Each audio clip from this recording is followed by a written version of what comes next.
நீங்கள் ஹேட்ச்பேக்கில் ஒரு taxi vehicle பார்க்குறீங்க அப்படின்னா நீங்கள் மோஸ்ட்லி ப்ரிஃபர் பண்ணுறது பார்த்தீங்க அப்படின்னா டூர் H3ன்னு சொல்லக்கூடிய வேகனாரோட டாக்ஸியாக தான் இருக்கும். பட் அதில் ஃபீச்சர்ஸ் கம்மியாக இருக்கும். 1 லிட்டர் 3 சிலிண்டர் இன்ஜின் தான் கொடுத்துருக்காங்க. பவர் டார்க்லாம் கம்மியாக இருக்கே அப்படின்னு யோசிக்கிறீங்க அப்படின்னா உங்களுக்கான ஒரு பெட்டரான ஆப்ஷனை தான் நான் இன்றைக்கி எடுத்துகிட்டு வந்திருக்கேன். ஸோ ஹூண்டாய் புதியதாக பார்த்தீங்க அப்படின்னா ப்ரைம் ஹெச்பின்னு சொல்லக்கூடிய ஒரு ஹேட்ச்பேக் டாக்ஸி வெஹிக்கிள் எடுத்துகிட்டு வந்திருக்காங்க. பார்க்குறதுக்கு i10 நியாஸ் மாதிரி தானே இருக்குங்கிறீங்களா? எஸ், i10 நியாஸோட டாக்ஸி வெர்ஷன் தான் இது. இதை ப்ரைம் ஹெச்பி அப்படின்னு வந்து குறிப்பிடுறாங்க. எப்படி வேகனாரை வந்து H3 அப்படின்னு குறிப்பிடுறாங்களோ அதே மாதிரி தான் இதுவும். இந்த வெஹிக்கிளில் பார்த்தீங்க அப்படின்னா ஃபீச்சர்ஸ் ரிலேட்டடாகவும் பெட்டராக பண்ணியிருக்காங்க. 1.2 லிட்டர் இன்ஜின் கொடுக்குறாங்க. சிஎன்ஜியோட மட்டும்தான் இந்த வெஹிக்கிள் வரதா இருக்குது. இதெல்லாம் எப்படி இருக்குது அப்படிங்கிறத இந்த வீடியோவில் நம்ம வந்து பார்ப்போம். வாங்க வீடியோக்குள்ளார போகலாம்.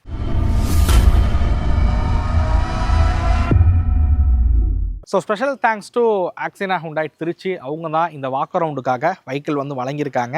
நீங்கள் ஹுண்டாய் வெஹிக்கிள்ஸ் ஏதாவது பார்க்குறீங்க அப்படின்னா டிஸ்பிளே தெரியக்கூடிய நம்பருக்கு மறக்காமல் காண்டாக்ட் பண்ணுங்கள். வாங்க நம்ம இப்போ இந்த வெஹிக்கிள் விஷயத்துக்கு வருவோம். ப்ரைம் ஹெச்பி அப்படின்னு சொல்லக்கூடிய i10 நியாஸோட டாக்ஸி வெர்ஷனுக்கு தான் வரப்போகிறோம். இந்த வெஹிக்கிளோட டைமென்ஷன் நீங்கள் டிஸ்பிளே வந்து பார்க்கலாம். ஒரு sub 4 மீட்டருக்கு உட்பட்ட ஒரு ஹேட்ச்பேக் கார் தான் இது. டைமென்ஷன் எப்படி இருக்குன்றதை பாருங்கள். நான் பெருசாக எக்ஸ்டீரியரில் விமரிக்கணும் அப்படிங்கிற அவசியம் வந்து இருக்காது அப்படின்னு நினைக்கிறேன். ஏன்னா i10 நியாஸை தெரிஞ்சவங்க நிறைய பேர் வந்து இருப்பீங்க. ஹெட்லைட் பொறுத்த வரைக்கும் ஒரு ஹாலோஜன் ஹெட்லைட்ஸ் வந்து கொடுக்குறாங்க. கிரில்ஸ் வந்து பார்க்கலாம். ஒரு வைடரான கிரில்ஸ் பார்த்தீங்க அப்படின்னா இருக்கிற மாதிரி கொடுத்துருக்காங்க. இந்த இடத்துல ஹுண்டாயோட லோகோ இருக்கிற மாதிரி வந்து கொடுத்துருக்காங்க. ஒரு சிம்பிளான ஒரு டிசைன் இருக்கக்கூடிய ஒரு வெஹிக்கிள் அப்படின்னு ஒன்று சொல்லுவேன். வெஹிக்கிளோட சைட் ப்ரொஃபைல் விஷயத்துக்கு வருவோம்.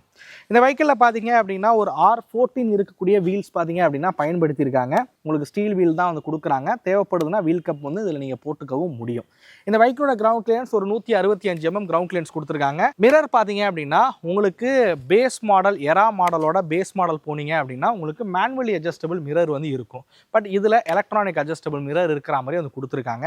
ஸோ டாக்ஸி வெஹிக்கிள் இந்த ஹெச்பி மாடலுக்கு பார்த்தீங்க அப்படின்னா ஃபீச்சர்ஸ்லையும் கொஞ்சம் அப்கிரேட் பண்ணி தான் கொடுத்துருக்காங்க அப்படின்னு சொல்லலாம். வெஹிக்கிளோட சைட் ப்ரொஃபைலில் ஹேண்டில் பார்த்தீங்க அப்படின்னா பிளாக் கலரில் இருக்குது. அப்படியே நம்ம ரியர் ப்ரொஃபைல் விஷயத்துக்கு வந்துடலாம். ரியர் ப்ரொஃபைலில் மேஜராக நம்ம பார்க்குற விஷயம் பார்த்தீங்க அப்படின்னா எல்இடியில் இருக்கக்கூடிய டைலைட்ஸ் கொடுக்குறாங்க. நீங்கள் பேஸ் மாடல் போனாலும் சரி, டாப் மாடல் போனாலும் சரி, சேம் டைலைட் செட்டப் தான் இதில் வந்து வரும். ப்ரைம் ஹெச்பி அப்படிங்கிற ஒரு ஸ்டிக்கர் பார்த்தீங்க அப்படின்னா இதில் வந்து பண்ணியிருக்காங்க. மேஜராக இந்த வெஹிக்கிள் பார்த்தீங்க அப்படின்னா உங்களுக்கு வந்து சிஎன்ஜி ஆப்ஷனோட தான் வந்து கிடைக்கும். நீங்கள் இங்கே பார்க்கலாம் 60 லிட்டர் வாட்டர் கெப்பாசிட்டி இருக்கக்கூடிய சிஎன்ஜி டேங்க் வந்து இதில் வந்து பயன்படுத்தியிருக்காங்க. ஸ்பேர் வீல் பார்த்தீங்க அப்படின்னா கீழே இருக்கிற மாதிரி கொடுக்குறாங்க. சேம் சைஸ் ஸ்பேர் வீல் தான் இதில் வந்து பயன்படுத்தியிருக்காங்க. ஸோ நீங்கள் வந்து பார்க்கலாம் ஸ்டோரேஜ் எவ்வளோ கம்மியாக இருக்குது அப்படிங்கிறது. பெருசாக ஒரு ஹேண்ட்பேக் வைக்கிற அளவு கூட இதில் ஸ்பேஸ் அப்படிங்கிறது இல்லை. பட் i10ல் டூயல் சிலிண்டர் ஆப்ஷனும் இருக்குது. பட் அதில் ஸ்பேர் வீல் கிடையாது. பஞ்சர் கிட் தான் வந்து கொடுத்துருப்பாங்க. பட் டாக்ஸி யூசர் நிறைய பேர் பார்த்தீங்க அப்படின்னா அதிக தூரம் பயணிப்பாங்க. ஸோ அவங்களுக்கு ஸ்பேர் வீலுங்கிறது தேவைப்படக்கூடிய ஒரு விஷயமா இருக்கும் தான். நான் அதை அக்செப்ட் பண்ணிக்கிறேன். பட் ஒரு ஆப்ஷனலாக அந்த டூயல் சிலிண்டரை கொண்டு வந்திருந்தாங்க அப்படின்னா வேகனாரில் ஸ்பேஸ் இல்லை, நம்ம சிஎன்ஜி போனால் பின்னாடி வந்து ஸ்பேஸ் இல்லை, பேக் வைக்கிறதுக்கு கூட வசதி இல்லைன்னு நினைக்கக்கூடிய டாக்ஸி ஆப்ரேட்டர்ஸ் மேபி இந்த காரை வந்து ப்ரிஃபர் பண்ணியிருக்கலாம் அப்படின்னு சொல்லுவேன். டூயல் சிலிண்டர் கொடுத்து அதுக்கு மேலே பேக்லாம் வைக்கிற அளவுக்கு ஸ்பேஸ் வந்து பார்த்தீங்க அப்படின்னா i10ஓட டூயல் சிலிண்டரில் இருக்கும். மேபி அதை கொடுத்துருக்கலாம் அப்படிங்கிறது என்னோட கருத்து. ஒரு ஆப்ஷனலாவது அதை வந்து கொண்டு வந்திருக்கலாம் அப்படிங்கிறது என்னோட கருத்து. இதுதான் வெஹிக்கிளோட எக்ஸ்டீரியர். ஸோ நான் டிசைனாக பார்த்தீங்க அப்படின்னா i10ஓட டிசைன் எல்லாருக்கும் வந்து தெரியும். ஸோ ஒரு சிம்பிளான ஒரு டிசைனில் வந்து வெஹிக்கிளை வந்து உருவாக்கியிருப்பாங்க. பார்க்குறதுக்கு நல்லா இருக்கிற வகையில் இந்த வெஹிக்கிளை வந்து உருவாக்கியிருப்பாங்க. இன்னும் சொல்லணும் அப்படின்னா இது ஒரு டால் பாய் செக்மெண்ட் வெஹிக்கிள் தான். நார்மல் ஹேட்ச்பேக் மாதிரி ஹைட் கம்மியாக இருக்க வெஹிக்கிள் கிடையாது. இது ஒரு டால் பாய் செக்மெண்ட் வெஹிக்கிள் அப்படிங்கிறனால ஒரு 6 அடி இருக்கக்கூடிய ஆட்களும் உள்ளே உட்காரத்துக்கு எந்திரிச்சு வெளியில் வரத்துக்கு வசதியாக இருக்கக்கூடிய வெஹிக்கிள் அப்படின்னு நான் சொல்லுவேன். வாங்க அப்படியே நம்ம இன்டீரியருக்கு போவோம். இன்டீரியர் போகிறதுக்கு முன்னாடி ஒரு மிகப்பெரிய விஷயம் என்னன்னு கேட்டிங்கன்னா டாக்ஸி ஆப்ரேட்டருக்கு தேவைப்படக்கூடிய ஒரு டிவைஸோட ஷவுட் அவுட் தான் வந்து கொடுக்க போகிறோம். ஃப்ளீட்ராக்கோட ஸ்மார்ட் டேஷ் கேம். நம்மக்கிட்ட இங்கே இருக்கக்கூடிய மாடல் பார்த்தீங்க அப்படின்னா ஃப்ளீட்ராக்கோட ஸ்மார்ட் டேஷ் கேம். டேஷ் கேமில் என்னப்பா ஸ்மார்ட் அப்படிங்கிறீங்களா? இந்த F21 4G டூயல் டேஷ் கேமில் பார்த்தீங்க அப்படின்னா ஃப்ரண்ட் அண்ட் ரியர் ரெக்கார்டிங்க்கு டூயல் கேமரா பார்த்தீங்க அப்படின்னா இதில் வந்து கொடுத்துருக்காங்க. இந்த டேஷ் கேமில் 4G சிம் உங்களால் போட்டுக்க முடியும். இந்த டேஷ் கேமோட ஹைலைட்டு என்னன்னு கேட்டிங்கன்னா இதில் லைவ் ஸ்ட்ரீமிங் ஆப்ஷன் வந்து கொடுத்துருக்காங்க. உங்கள் கார் இல்லை கமர்ஷியல் வெஹிக்கிளுக்கு ஃப்ரண்ட்லேயும் பின்னாடியும் என்ன நடந்துக்கிட்டு இருக்குது அப்படிங்கிறத லைவாக உங்கள் ஃபோன்லேயே பார்த்தீங்க அப்படின்னா பார்த்துக்கவும் முடியும். ஸோ இதுக்கு வெஹிக்கிள் ஆனில் தான் இருக்கணும் அப்படிங்கிற அவசியம் கிடையாது. இது உங்கள் கார் இல்லை கமர்ஷியல் வெஹிக்கிளுக்கு ஒரு செக்யூரிட்டி கேமராவும் ஒர்க் ஆகும்னு கூட சொல்லலாம். இந்த ப்ராடக்ட் வாங்கணும்னு நினச்சிங்க அப்படின்னா டிஸ்பிளேல தெரியக்கூடிய ஃப்ளீட் ட்ராக் காண்டாக்ட் நம்பருக்கு மறக்காமல் காண்டாக்ட் பண்ணுங்கள். இவங்கள்ட்ட அஃபோர்டபுள் ப்ரைஸ்லேயுமே டேஷ் கேம் இருக்குது. அதை பற்றி நீங்கள் தெரிஞ்சுக்கிறதுக்கு இவங்களோட வெப்சைட்டை போய் செக் பண்ணி பாருங்கள். லிங்க் நான் டிஸ்கிரிப்ஷனில் கொடுத்துருக்கேன். ஸோ நீங்கள் ஒரு 5க்கும் மேற்பட்ட வெஹிக்கிள்ஸ்லாம் வச்சுருக்கீங்க, நீங்கள் ஒரு 5க்கும் மேற்பட்ட டேஷ் கேம் வாங்குறீங்கன்னும் போது ஃபுல் பேமெண்ட் கொடுத்து வாங்கணுன்ற அவசியம் கிடையாது. இந்த ப்ராடக்ட்டை நீங்கள் ரெண்டலில் கூட வாங்கிக்கலாம். அதுக்கு ஃப்ளீட் ட்ராக்கோட காண்டாக்ட் நம்பருக்கு மறக்காமல் காண்டாக்ட் பண்ணுங்கள். ஓகே வீலர்ஸ், நம்ம வெஹிக்கிளோட இன்டீரியர் விஷயத்துக்கு வருவோம். உங்களுக்கு ஃபஸ்ட்டு நான் காமிச்சிடுறேன் ஹெட்ரூம் எந்த லெவலில் இருக்குது அப்படிங்கிறத பாருங்கள். லெக் ரூம் பெட்டராக வந்து பண்ணியிருக்காங்க. பேசிக் மாடலாக இருந்தாலும் இதில் உங்களுக்கு டிரைவர் சீட் ஹைட் அட்ஜஸ்டபிள் வந்து கிடச்சிரும். நீங்கள் எரா மாடல் போனாலும் உங்களுக்கு கிடைக்கும் தான், நான் இல்லைன்னு சொல்லலை. பட் இதுலேயும் உங்களுக்கு அதை வந்து கொடுத்துருக்காங்க.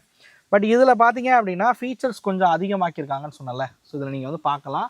4 டோர் பார்த்தீங்கன்னா பவர் விண்டோஸ் வந்து கொடுக்குறாங்க.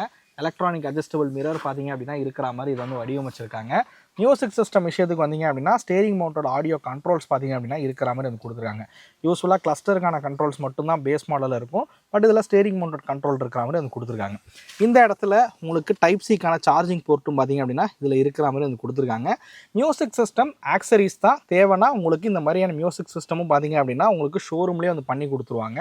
இதில் வந்து ஆண்ட்ராய்டு ஆட்டோ, ஆப்பிள் கார்ப்ளே அனைத்து வசதிகளும் பார்த்தீங்க அப்படின்னா இருக்கிற மாதிரி தான் இதை வந்து வடிவமைச்சிருக்காங்க. ரிவர்ஸ் கேமராவும் பார்த்தீங்க அப்படின்னா கொடுத்துருக்காங்க. ஸோ அதே மாதிரி பார்த்தீங்கன்னா ஜிபிஎஸ் ட்ராக்கரோட உங்களுக்கு வந்து கிடச்சிரும். கிளஸ்டர் விஷயத்துக்கு வரலாம். இதில் சின்னதாக பார்த்தீங்க அப்படின்னா எம்ஐடி ஃபங்க்ஷன் இருக்கக்கூடிய கிளஸ்டர் பார்த்தீங்க அப்படின்னா இதில் வந்து கொடுத்துருக்காங்க. ஸோ கீ பொறுத்த வரைக்கும் பார்த்தீங்க அப்படின்னா உங்களுக்கு பேஸ் மாடல் எரா வேரியண்ட்டில் இருந்து உங்களுக்கு ரிமோட் கீ தான் வந்து வந்துடும். லாக் அன்லாக் ஃபங்க்ஷன் இருக்கும். பட் இது வந்து பூட் ஓப்பனுக்கு ஹோல்டு இருக்குது. பட் இது நான் யூஸ் பண்ண வரைக்கும் பெருசாக ஒர்க் ஆகவே இல்லை. ஸோ லைட் மட்டும் தான் பிளிங்க் ஆகுதை தவிர பூட் வந்து ஓப்பன் ஆகலை. ஸோ ஒரு ஃப்ளிப் கீ தான். நம்ம அப்படியே கிளஸ்டர் விஷயத்துக்கு வரலாம். ஸோ பார்க்கலாம், ஒரு சின்னதாக எம்ஐடி ஃபங்க்ஷன் வந்து சென்ட்ரலில் வந்து கொடுத்துருக்காங்க. இது வந்து சிஎன்ஜி ப்ளஸ் பெட்ரோலில் இயங்கக்கூடிய ஒரு வெஹிக்கிள் தான். இந்த இடத்துல ஸ்பீடு, இந்த இடத்துல ஆர்பிஎம் தெரிகிற மாதிரி வந்து கொடுத்துருக்காங்க. ஏசி பார்த்தீங்க அப்படின்னா 360 ரொட்டேட்டபிள் இருக்கிற மாதிரி ஏசி வெண்ட் வந்து 2 சைடும் கொடுக்குறாங்க. ஸோ இங்கே நீங்கள் பார்க்கலாம் ஏசி வெண்ட் எப்படி இருக்குது அப்படின்றது. சிஎன்ஜி ப்ளஸ் பெட்ரோலுக்கு மாத்திர ஸ்விட்ச் இங்கே வந்து இருக்குது. ஹெட்லைட்டோட லெவல் அட்ஜஸ்டர் இங்கே வந்து கொடுத்துருக்காங்க. ஸோ இங்கே கப் ஹோல்டர்ஸ் ஆஃபர் பண்ணுறாங்க. ஹேண்ட் பிரேக் இந்த இடத்துல இருக்குது. ஸ்டோரேஜ் விஷயத்துக்கு வந்தீங்க அப்படின்னா ஒரு யூஸபிளான க்ளோ பாக்ஸ் வந்து கொடுத்துருக்காங்க. இங்கே கிளாஸ் கண்ணாடி மாதிரியான விஷயங்கள் இல்லை. டிக்கெட் வைக்கிறதுக்கான பாக்கெட் மட்டும் இருக்குது. சென்டரில் பார்த்தீங்கன்னா கேபின் லைட் ஹாலோஜனில் இருக்கிற மாதிரி வந்து கொடுத்துருக்காங்க. ஹெட்ரஸ்டர் ஃபிக்ஸபிள் ஹெட்ரஸ்டர் தான், அட்ஜஸ்டபிள் கிடையாது. ஸோ வாங்க நம்ம அப்படியே ரியர் சீட்டோட கம்ஃபர்ட் எப்படி இருக்குன்னு பார்ப்போம். ஸோ ரியர்லேயும் இங்கே பவர் விண்டோ வந்துடுது. டை சப்போர்ட் நாட் பேட், பரவாயில்ல, ஓரளவுக்கு டீசெண்டான தை சப்போர்ட் கொடுத்துருக்காங்க. ஹெட்ரூமும் பார்த்தீங்க அப்படின்னா நல்ல ஹெட்ரூம் இருக்குது. லெக் ரூமும் பார்த்தீங்க அப்படின்னா நல்ல லெக் ரூம் வந்து கொடுத்துருக்காங்க. ரியரில் ஏசி வெண்ட்டும் பார்த்தீங்க அப்படின்னா இந்த மாடலில் உங்களுக்கு வந்து கிடச்சிரும். ஹெட்ரஸ்டர் அட்ஜஸ்டபிள் ஹெட்ரஸ்டர் பார்த்தீங்க அப்படின்னா கொடுத்துருக்காங்க. ஸோ சீட்டை பொறுத்த வரைக்கும் பார்த்தீங்கன்னா இதில் 2 பேர் நல்லா கம்ஃபர்டபுளாகவே உட்காரலாம். அட்ஜஸ்ட் பண்ணி 3 பேர் வந்து உட்கார்ற மாதிரி இருக்குது. லெக் ரூம் ஹெட் ரூமில் எந்த ஒரு பிரச்சனையும் இல்லை. தை சப்போர்ட்டும் டீசெண்டான தை சப்போர்ட் பார்த்தீங்க அப்படின்னா இந்த காரில் வந்து ஆஃபர் பண்ணுறாங்க. நான் ஆரம்பத்திலே சொன்னது தான், டால் பாய் செக்மெண்ட் கார் அப்படிங்கிறனால ஹைட்டாக இருக்கிறவங்களும் ஃப்ரண்ட்டில் டிரைவர் சீட்டில் உட்காந்து ஓட்டுறதுக்கு வசதியாகவே இருக்கும். ஸோ ஒரு 5 பேர் பயணிக்கிறதுக்கான ஒரு ஹேட்ச்பேக் காராக பார்க்குறீங்க அப்படின்னா கண்டிப்பாக இந்த காரை வந்து நீங்கள் வந்து பார்க்கலாம் அப்படின்னு சொல்லுவேன். இதோட விலை விஷயத்துக்கு வருவோம். ஸோ இந்த வெஹிக்கிளோட எக்ஷோரூம் காஸ்ட் பார்த்தீங்க அப்படின்னா 6,39,000 எக்ஷோரூம் விலையில் வந்து அறிமுகப்படுத்தியிருக்காங்க. ஆன் ரோட் காஸ்ட் நீங்கள் டிஸ்பிளேல வந்து பார்க்கலாம். ப்ரைஸ் பற்றின மேலும் விவரங்கள் நீங்கள் தெரிஞ்சுக்கணும் அப்படின்னா நீங்கள் ஆக்சினா ஹுண்டாய்க்கு மறக்காமல் காண்டாக்ட் பண்ணுங்கள். இந்த காரில் உங்களுக்கு ஸ்டாண்டர்டாக 6 ஏர்பேக், ஏபிஎஸ், இபிடி மாதிரியான ஃபங்க்ஷன்ஸ் பார்த்தீங்க அப்படின்னா கொடுத்துருக்காங்க. ஸ்டாண்டர்டாக இருக்கக்கூடிய சேஃப்டி ஃபீச்சர்ஸை நீங்கள் டிஸ்பிளேல வந்து பார்ப்பீங்க. ஃபீச்சர்ஸ் ரிலேட்டடாக பார்க்கும்போதும் ஒரு டாக்ஸி காராக இருந்தாலும் rear AC vent, 4 door power window, remote central lock, இந்த மாதிரியான ஃபீச்சர்ஸ் ரிலேட்டடாக உருவாக்கி இருக்கிறது ஒரு பாராட்டக்கூடிய விஷயம் அப்படின்னு வந்து சொல்லலாம். இந்த கார் வாங்குறீங்க அப்படின்னா எனக்கு தெரிஞ்சு சீட் கவரும் ஃபுல் மேட் போட்டாலே போதும், இந்த காரை தாராளமாக வந்து பயன்படுத்தலாம். என்னையை பொறுத்த வரைக்கும் ஒரே ஒரு விஷயம் தான், அட்லீஸ்ட் ஒரு ஆப்ஷனலாக டூயல் சிலிண்டர் கொடுத்துருந்தீங்க அப்படின்னா இன்னுமே நல்லா இருந்திருக்கும் அப்படிங்கிறதா என்னோட கருத்து. இதோட இன்ஜின் பொறுத்த வரைக்கும் பார்த்தீங்கன்னா 4 சிலிண்டர் 1.2 லிட்டர் இன்ஜின் பார்த்தீங்க அப்படின்னா கொடுத்துருக்காங்க. கப்பா இன்ஜின் வந்து கொடுத்துருக்காங்க. நீங்கள் i20 இருக்கட்டும், i10 இருக்கட்டும், அப்புறம் ஹுண்டாய் ஆவராவாக இருக்கட்டும், எக்ஸ்டராக இருக்கட்டும், இது எல்லாத்துலேயும் பார்க்கக்கூடிய ஒரு இன்ஜின் தான். ஸோ இது வந்து உங்களுக்கு பெட்ரோலுக்கு 83 PS பவரும் 113.8 Nm ஆஃப் டார்க் வந்து ப்ரொடியூஸ் பண்ணுது. சிஎன்ஜிக்கு 69 PS பவரும் 95.2 Nm ஆஃப் டார்க் ப்ரொடியூஸ் பண்ணுற வகையில் இதை வந்து உருவாக்கியிருக்காங்க. ஸோ இந்த இன்ஜினை பொறுத்த வரைக்கும் நல்ல ரிஃபைண்டான ரிலையபிளான இன்ஜின் அப்படின்னு சொல்லுவேன். அதிகபட்சமாக கொடுக்கக்கூடிய மைலேஜ் சிஎன்ஜிக்கு 28 கிலோமீட்டர் வரைக்கும் மைலேஜ் கொடுக்கும். பெட்ரோலுக்கு 18 கிலோமீட்டர் வரைக்கும் மைலேஜ் கொடுக்குற வகையில் இந்த காரை வந்து உருவாக்கிடுவாங்க.